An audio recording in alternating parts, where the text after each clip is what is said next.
muito boa tarde. Sejam bem-vindas, sejam bem-vindos a esta sessão do seminário da hora de almoço. Hoje recebemos com muito gosto o Arito Carvalho, na nossa universidade, para falar de um tema da sua especialidade e tão especializado e raro, porque há poucas pessoas nesta área e tão importante, cujo título é O Som como Património. E é um gosto recebê-lo cá, desejamos as boas-vindas e agradecemos ao professor Porfírio Pinto a organização desta sessão e que nos dá a possibilidade de alargar o conhecimento universitário para as áreas também muito específicas, mas tão importantes daquilo que é nossa herança cultural, que tem muitos níveis, muitas dimensões, muitas camadas, e a camada do som, por vezes, é aquela camada invisível e mais imperceptível, mas da mesma forma relevante. E é por isso que hoje é um dia importante em que vai partilhar este conhecimento, também vai ficar gravado, porque esta sessão tem três públicos: os que estão cá, presencialmente, os que nos acompanham via telemática e o público póstumo. E, portanto, aos três públicos, deixamos as nossas saudações e esperamos que esta conferência seja muito enriquecedora. Muito obrigado pela sua oportunidade por estar aqui. Muito obrigado. Ter agora a condição. E eu não vou ocupar muito tempo com a apresentação, porque é mais importante ouvir o que o professor Arito Carvalho nos tem a dizer.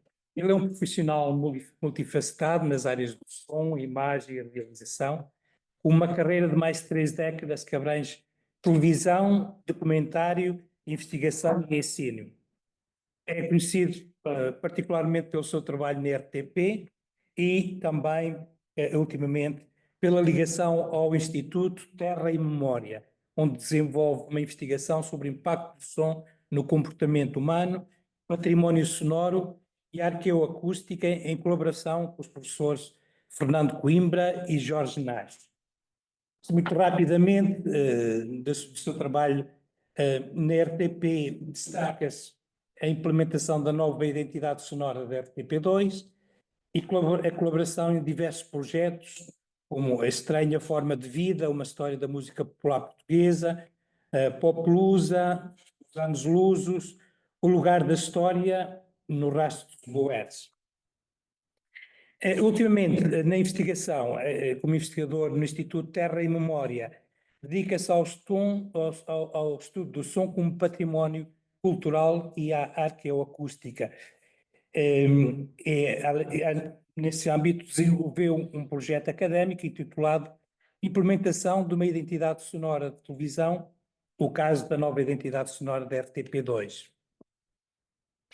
A sua carreira reflete uma profunda dedicação à exploração do som como meio de expressão artística, objeto de estudo científico e elemento fundamental na construção da identidade cultural portuguesa. Vou-lhe passar a palavra sua, para nos falar do som como património. Então, boa tarde a todos, os presentes e os presentes online, e àqueles que virão mais tarde assistir ao nosso seminário. É com gosto que aqui estou e que aceitei o convite da Universidade Aberta, e com muito gosto que o Porfírio me fez este convite e aceitei. Quero muito partilhar um pouco do meu conhecimento. Eu tenho mais de 32, 33 anos de carreira ligado ao som, profissionalmente, e paralelamente com a carreira profissional na RTP, também me dediquei logo desde cedo a dar aulas, por isso comecei a dar aulas até mesmo antes de ter entrado para a RTP. Já dava aulas no centro de formação da RTP antes de sequer entrar para os quadros da RTP como profissional. Mas a questão em relação ao som que nos traz aqui é a seguinte: qual é que é a importância que o som tem nas nossas vidas? Nós vivemos num mundo sonoro e muitas vezes até com a questão da revolução da imprensa escrita, fomos nos esquecendo da importância que o som tinha na nossa vida. E nesse sentido acabamos por ir relegando o som como tanto até uma frase conhecida que é uma imagem vale por 1000 palavras. E no entanto, nós se estivermos perante uma parede, conseguimos perceber coisas que se passam do outro lado da parede, mas não as conseguimos ver. E o som acabou por ir sendo relegado para um plano inferior, como é muitas vezes citado em alguns trabalhos académicos, ou mesmo trabalhos que têm a ver com a área do cinema e de outras áreas, mas o som foi sendo relegado para segundo plano. E nesse sentido, depois nasceu nos anos 70 no Canadá uma corrente que é a ecologia acústica, através de um grupo de pessoas essencialmente ligadas à área da música, mas que interpretavam o som de uma forma diferente, mais abrangente do que não só o estudo da música. E então começa a existir um movimento, a partir desses anos 70, a partir do Canadá, em que se começa a requalificar. Já havia outros pequenos movimentos, não tão expressivos, mas este é fruto de investigação académica e de estudos académicos, e começa-se a dar uma importância, de facto, ao impacto que o som tem nas nossas vidas. E nesse sentido começa um renascimento de um olhar diferente novamente para o som. Muito atrasado, continua extremamente atrasado, há muito pouco trabalho académico, há muito poucos papers, há muito poucos estudos, todos eles refletem muito mais sobre a questão da música do que propriamente o som. O som inclui a música é uma parte do som organizado, mas o som é muito mais do que o limitarmos ao estudo da música. E nesse sentido, a questão que eu trago aqui e que tem surgido na minha área de investigação, porque esteve sempre ligada à questão do impacto que o som tem sobre as pessoas, que impacto é que quando eu fazia as identidades sonoras da RTP e outros trabalhos que fiz de composição musical, mas mesmo antes quando trabalhava como sound designer, foi-se-me levantando esta questão, como é que eu conseguia manipular a atenção das pessoas, e veio desta ideia de manipulação que eu me comecei a preocupar, depois percebendo que a manipulação é uma coisa que tem sempre zonas muito cinzentas, comecei-me a preocupar qual é o impacto que tem o som que nós fazemos e o som em que nós vivemos. E é daí que vem esta ideia de estudar o impacto do som sobre os seres humanos, em termos gerais, e em particular nesta ideia mais recente de qualificação do som como um património. Porque nós, até a partir da Revolução Industrial, o nosso som humano em que vivemos, nos ambientes em que vivemos, tem-se vindo a mudar. Temos mais ou menos 170 anos de alteração daquilo que é o nosso universo sonoro. Passou a ter um lado mecânico que não existia até à data, e a evolução que as coisas tiveram tem sido tão grande, que de repente estamos a perder uma série de questões que têm a ver com o som, que eu irei falar daqui a pouco, de uma forma mais concreta. E depois isto tem um outro impacto, que foi uma apresentação que eu fiz agora na semana passada, tem um impacto na nossa saúde direto. Aí sim já há estudos curiosos, bastante curiosos, muito recentes, estudos muito recentes, que é o impacto que tem o som na vida e na qualidade da nossa saúde. Há associações diretas, por exemplo, a níveis de ruído, criarem problemas graves em termos cardíacos, porque dão-se alterações hormonais em que, por sua vez, dão problemas cardíacos. Também há, por uma via indireta, estudos que começam a trazer algum outro conhecimento que tem a ver com a questão da saúde mental. Aí não é de uma forma direta, é de uma forma mais indireta. Tem a ver com a privação de sono, tem a ver com outras questões, mas que no fundo acaba por estar tudo relacionado. E aquilo que eu venho aqui trazer hoje, que até quando estava a preparar o documento, que depois deixarei ao professor Porfírio, o documento que eu vou deixar, que tem a bibliografia, que tem toda a parte escrita, aquilo que eu estava a achar engraçado é que, se de facto nós conseguirmos qualificar o som como um património também, embora seja um património que não é palpável, não é como ter um quadro, não é como ter um documento escrito, um livro, não é como ter uma série de outros objetos que podem ser museografados, não é? O som não é uma coisa que seja fácil, não é palpável, por isso é um conceito muito diferente, é uma coisa nova. Eu estive a desenhar agora som para um museu, propositadamente, a criar todo o cenário sonoro num museu, precisamente porque o diretor do museu, que também é investigador e também é professor na faculdade, tem uma abordagem diferente em relação às coisas, e a ideia é precisamente essa. Se calhar há que trazer os sons daqueles tempos para dentro do museu, porque as pessoas hoje em dia também já comunicam de uma forma diferente. A ideia de um museu estático, em que a pessoa chega lá, olha para o objeto e se vai embora, já começa a ser pouco atrativa para as camadas mais jovens. Mas também não é entrar nesta aceleração de jogos e de coisas assim muito interativas, não. É se calhar criar um ambiente sonoro em que as pessoas compreendam o espaço em que aqueles objetos existiram no tempo em que eles existiram e os lugares onde eles existiram. E daí a questão do som como património. O som como património vem também de uma conversa com o professor Artur Sá, que tem a cátedra dos geoparques lá em cima na UTAD, e estávamos os dois uma vez a conversar, e eu estava-lhe a perguntar se o som dos lugares era considerado também um dos fatores da frição de um geoparque. Porque um geoparque tem características geológicas, e as características geológicas, se ele for maioritariamente granítico, tem uma qualidade sonora, se for calcário tem outra, se estiver perto de rios e por aí fora. E ele disse-me que não, de facto não tinham. Eles quando fazem a tabela da frição de uma candidatura de um geoparque, o som não entra, não está contemplado. Pode haver a parte cultural da música, voltamos sempre à mesma questão, a uma parte, a um lado parcial do que é o som. Mas o som dos lugares não. Ora, voltando à questão que eu estava a dizer, se nós conseguirmos criar pelo menos uma ideia que o som pode ser patrimoniável, seja ele qual for, o som ganha uma qualidade, passa a ter uma qualificação diferente e passa-se a olhar para ele com um cuidado diferente. Aconteceu, por exemplo, há coisa de 20 ou 30 anos atrás, começarem a mudar os campanários das igrejas, que foi até aquela questão que eu abordei lá na apresentação que fiz, mudarem os campanários das igrejas dos sinos de bronze para sinos eletrónicos.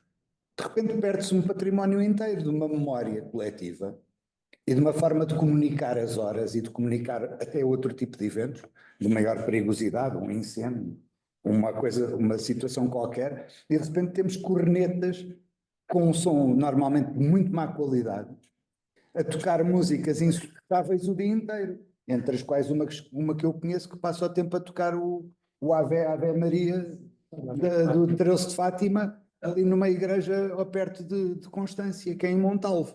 E aquilo o dia todo, às horas todas, lá vamos nós ouvir o Ave Maria, que é uma coisa que não faz sentido nenhum, tocado por uma corneta.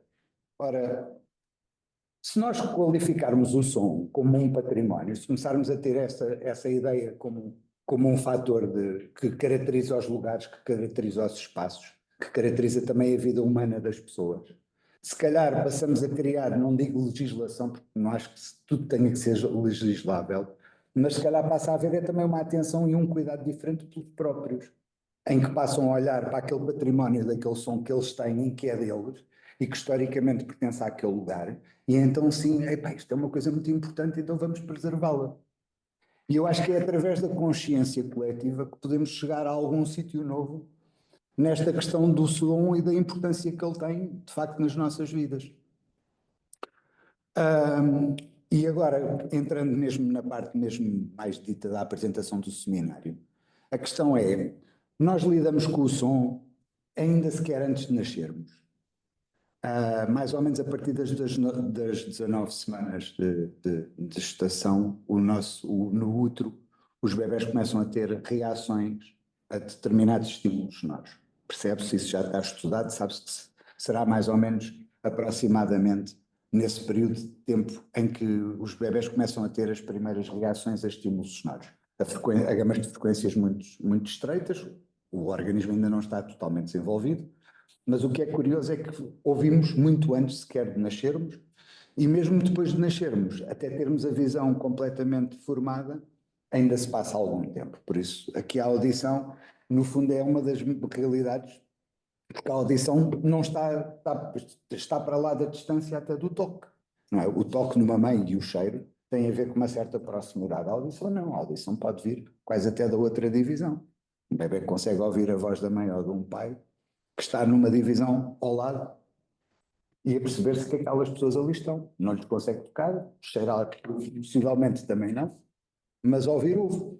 E ver é que então não vê de todo. Então, eu permito. No nosso caso em particular, começamos então de facto a ter esta audição desenvolvida ainda quanto fetos.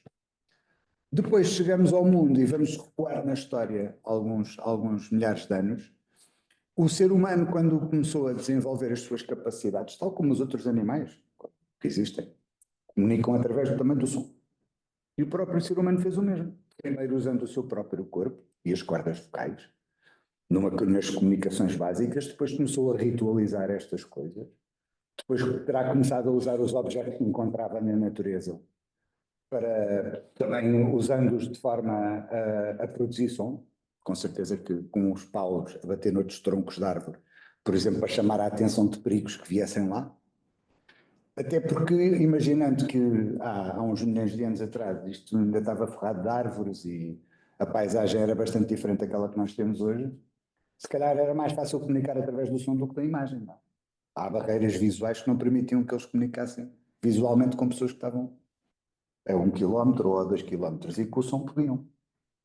Por isso o som foi-se desenvolvendo dessa maneira, com as ritualizações dos ritos de morte, as sacralizações das coisas, depois foram encontrando objetos que foram transformando e criando as primeiras percussões, terão feito com certeza também as primeiras flautas. Há uma flauta bastante antiga, que há dúvidas sobre se de facto é uma flauta construída pelo ser humano ou se foi um objeto que por acaso depois também acabou por, tinha umas perfurações. Ela foi descoberta ali na zona, se não estou em erro, da Hungria. Mas há referências em que o som dessa flauta, o que já foi tocado, de uma réplica dessa flauta já foi tocado, e de facto ela emite som.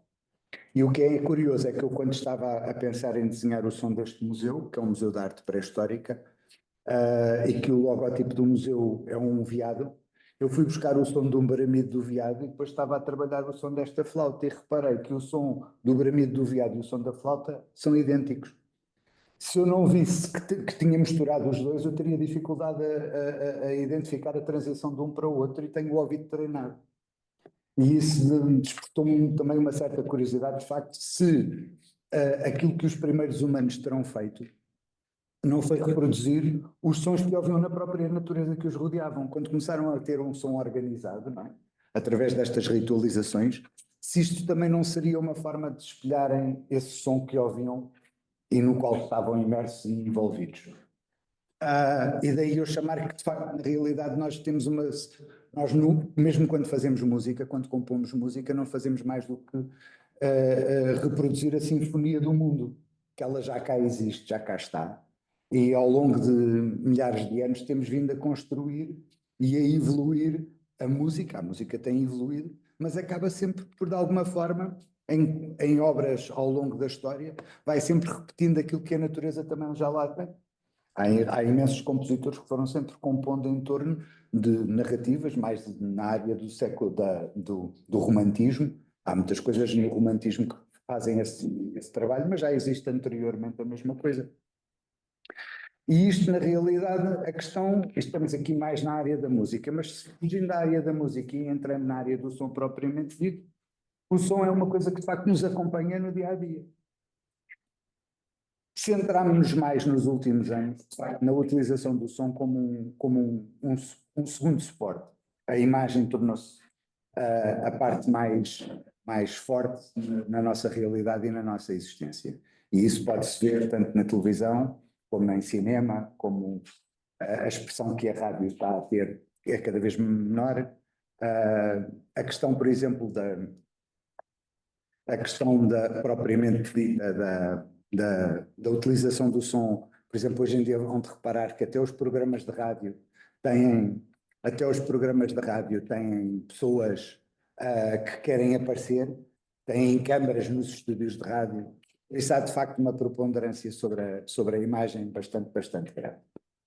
E a ideia que eu gostaria de vir trazendo através do meu trabalho de investigação e recorrendo obviamente ao trabalho de investigação que muitos outros estão a fazer pelo mundo fora, é esta ideia de que se o som puder ser patrimoniável, poderá ajudar a que as pessoas tenham uma consciência sobre a importância que ele tem nas nossas vidas. Através do professor Artur Sá, essa questão já está estabelecida. Ele quer usar a minha parte do meu trabalho académico para levar à Unesco e então passarem a incluir como um dos fatores da frição dos geoparques a questão do som, passar a ser também um fator de ponderação, até porque isso depois obriga a que essas coisas que são autorizadas para ser um geoparque não possam ser alteradas. Isto depois implica, obviamente, questões até de mudanças, de alterações físicas dos espaços. Se nós temos, por exemplo, o som de uma cascata, que entrou para a qualificação daquele lugar geológico, mas que aquele som tem características que estão registadas e é assim. Qualquer alteração que seja feita física no espaço, que eu até agora só poderia, como acontece quando temos lugares que são classificados, neste caso em particular, a alteração do espaço também alteraria a questão do som, da qualidade do som. E por isso, ou a autorização de uma construção de uma autoestrada, ou a autorização da construção de uma via qualquer. Por exemplo, França tem vindo a requalificar toda a parte do som das autoestradas. Isto são coisas comunitárias que têm vindo a ser implementadas, não é só em França, mas no caso francês com os comboios de alta velocidade, que elas estão a substituir aquelas placas acústicas por causa das casas que estão nas cercanias das zonas das linhas de caminho de ferro, estão a substituir essas placas acústicas por renaturalização dos sítios. Porque as árvores e os arbustos podem fazer o mesmo buffer sonoro. Mas em simultâneo, por exemplo, legislaram de forma a que os comboios, a determinadas horas da noite até determinadas horas do nascer do dia, não possam circular a velocidades superiores a. Por isso, temos um comboio de alta velocidade que, na realidade, em determinadas horas do dia não o pode ser, porque faz mais barulho. Na Suíça, por exemplo, os TIRs e todos os transportes pesados não podem circular em determinadas horas, precisamente também da noite. Não podem. Por isso, muitas vezes, até as empresas transportadoras têm que contornar a Suíça, porque há leis claras que têm a ver com a preservação, e isto agora sim na parte da saúde. Não é? O caso francês, o caso suíço que eu estou a referir. E isto tem implicações em imensas áreas. Um dos estudos que eu li, por exemplo, muito curiosos, e que incluí no trabalho que apresentei a semana passada no Festival Mental, que é um festival sobre saúde mental, e convidaram-me para falar sobre o impacto do som na saúde mental, é que, por exemplo, em Frankfurt, conseguiram fazer uma associação direta entre as horas de maior pressão sobre o aeroporto de Frankfurt, que é um dos aeroportos com uma pressão maior dentro da Europa e um dos com maior pressão a nível mundial, uma associação direta entre quando há mais aterragens e aviões a levantar, por isso muito mais ruído, aumenta o número de assaltos violentos. Há uma associação direta entre o ruído e os assaltos violentos. Da mesma forma que há outros estudos, que esses sim já verificados, em que há associações diretas entre ruído e problemas cardíacos e alterações hormonais, que eu também há pouco já referi. E depois a questão é, o que é que nós denominamos como ruído e o que é que nós não denominamos como ruído? Que é uma questão importante dentro do som, a questão do ruído. Normalmente aquilo que é a denominação base existe a questão do som organizado e o som ambiente. E dentro do som ambiente existem ruídos, que é aquilo que as pessoas dizem que normalmente lhes causa desconforto. Mas um ruído, por exemplo, se nós estivermos a ver uma imagem de um homem com um martelo pneumático, se ele estiver à nossa frente e se nós não o ouvirmos, alguma coisa é estranha, não é? Visualmente, porque não há uma narrativa, entre a narrativa sonora e a narrativa visual não coincide. Se calhar temos é que nos expormos a esses sons de formas diferentes. E então foi-se criando, começou-se a compreender que há zonas de lesão. Sabe-se que acima dos 130 decibéis há lesões permanentes no ouvido. Isso é o limiar de dor, e cria-se uma lesão permanente, 130, 140 decibéis. Daí para baixo, tem-se vindo a verificar que tem a ver com a questão de tempo, o tempo a que estamos expostos. Isto é a mesma coisa que se fizermos uma comparação com a questão da radiação. Se fizermos uma comparação direta, assim, mais ou menos, à questão da radiação. Quando nós estamos expostos a níveis de radiação, também a determinados níveis, O que acontece é que a nossa saúde tem capacidade de recuperar até um determinado limite. O mesmo acontece com a nossa audição. A nossa audição também tem esse mesmo, sofre desse mesmo comportamento, que é, se, por exemplo, se nós estivermos expostos a 90 decibéis durante X tempo, causa lesão, mas abaixo disso não, o ouvido tem capacidade de recuperar. Então começou-se a criar uma fórmula em que se calcula o tempo e a duração a que nós estamos expostos a determinados sons. Aquilo tem uma progressão logarítmica e nós sabemos que se for 85 decibéis podemos estar 2 horas, se forem 87 já só podemos estar, e vai assim sucessivamente. E foi assim que se determinou, através desta fórmula, foi assim que se determinou o tempo de horas de exposição. Ora, uma pessoa num emprego regular tem 8 horas por dia de trabalho, então o nosso limiar é aquele, então a partir daí criou-se um padrão que é assim que a lei comunitária neste momento tem vindo a trabalhar. Acima desses patamares de ruído, de 90 decibéis, entretanto já desceu ligeiramente para 85, que é, as pessoas são obrigadas, as empresas são obrigadas a ter equipamento de proteção para os seus funcionários. Pronto. Quem está exposto a esse tipo de pressões acústicas. E agora a questão aqui é, estamos agora a falar em particular da área do ruído, mas que o ruído também mais uma vez faz parte do som. Mas é curioso que isto também acontece noutras coisas que têm a ver com a música. E normalmente nós temos muito o hábito de associar à música moderna volumes acústicos extremamente elevados. Mas ela também acontece na música erudita. Há muitas partituras de música eruditas que, tocadas tal e qual estão escritas pelas orquestras, também há pressões acústicas que estão muito fora das nossas zonas de conforto e, no entanto, nós não fazemos uma associação tão direta, porque a música, quando ela foi composta, ao seu tempo era tão moderna quanto aquela que nós hoje em dia temos como música moderna. Passou-se já foi há alguns anos e continuamos a ouvi-la. Mas na realidade, ao longo da história sempre tivemos este problema. E é um problema tão antigo que já há perto de 4.000 anos ele está escrito. Existem umas tábuas que foram descobertas agora estava a ver se me lembrava do nome, não é na Turquia, mas são anteriores às questões, por exemplo, do Noé, da Arca do Noé, que são textos anteriores, em que é muito engraçado que quem esse escreveu já refere que há um Deus que está zangado com o ruído que o homem faz. E então pede aos deuses superiores para castigarem os homens, porque ele já não aguenta, não consegue dormir. Ora, pelos vistos, há 4.000 anos este problema de nós fazermos barulho já existia. Se calhar até anteriormente.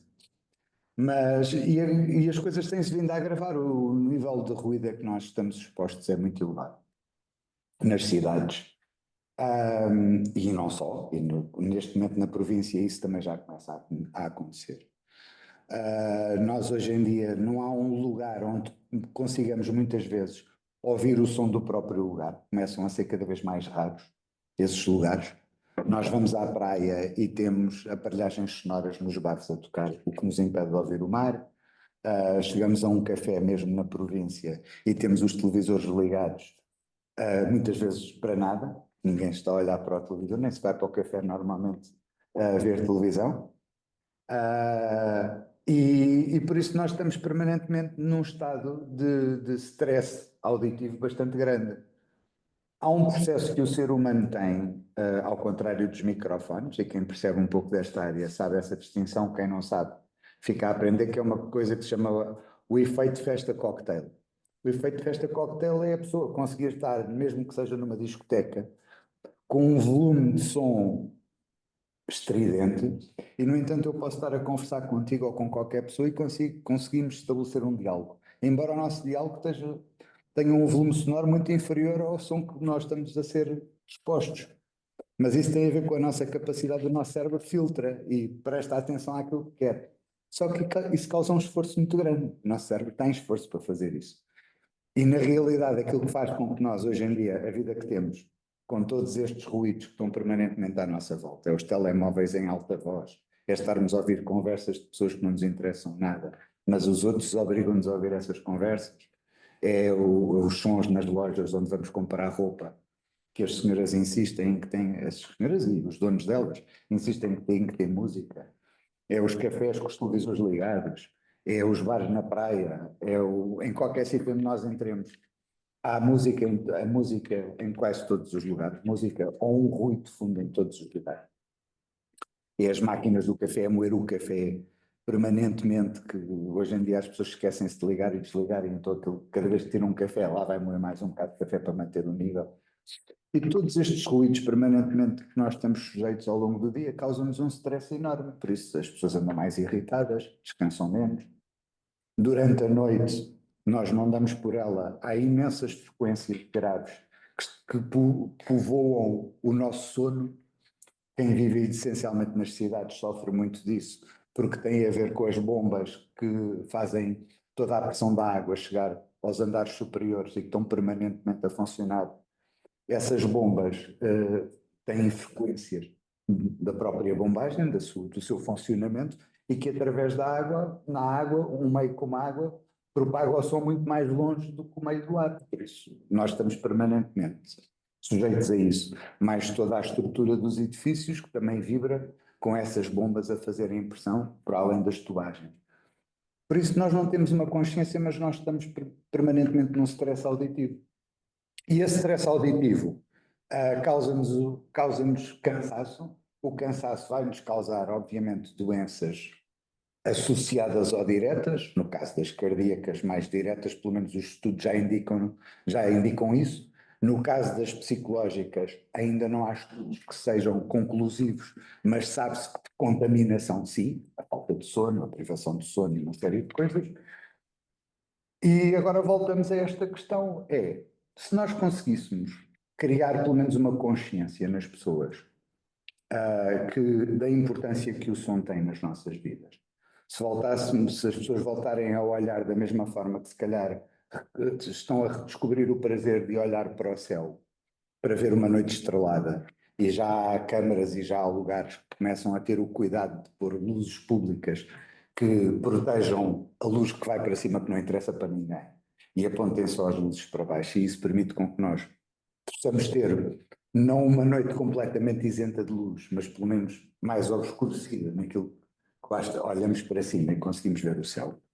Se calhar, havendo esta tomada de consciência em relação à importância que o som tem, não só na nossa saúde, mas também ao mesmo tempo como património, podermos olhar para as coisas de uma forma diferente e ganharmos não só alguma qualidade de vida, de saúde e de vida, mas ao mesmo tempo voltar a recuperar a ideia de que o som nos traz outros benefícios, que nós estamos a ficar cada vez menos sensíveis a eles.